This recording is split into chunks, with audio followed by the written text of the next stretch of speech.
Hi guys, Jimmy with Jimmy's Auto and Firearms, and today we're going to take a look at a Tanfoglio Appeal. Now this particular one is in the 22 WMR, not a 22 long rifle, but WMR, which is 22 mag.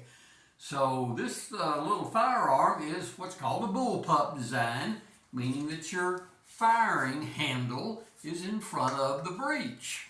So here's a look at, here's your magazine release, is right here inside that area there, and nothing in the chamber.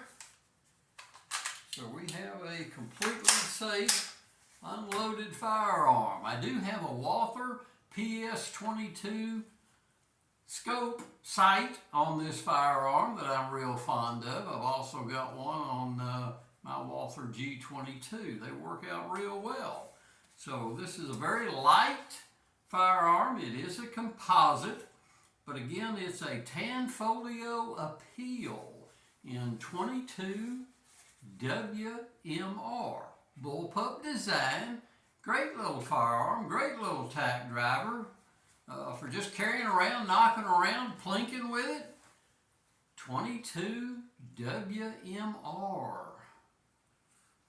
So there's you a good look at the firearm.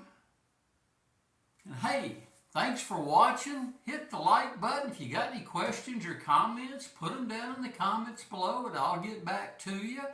Thanks for watching. Hit that subscribe button. We're getting close to that 500. I'm working on it. So here's your last look at the Tanfoglio Appeal in 22 WMR. Until next time, guys, I'll see y'all down the road.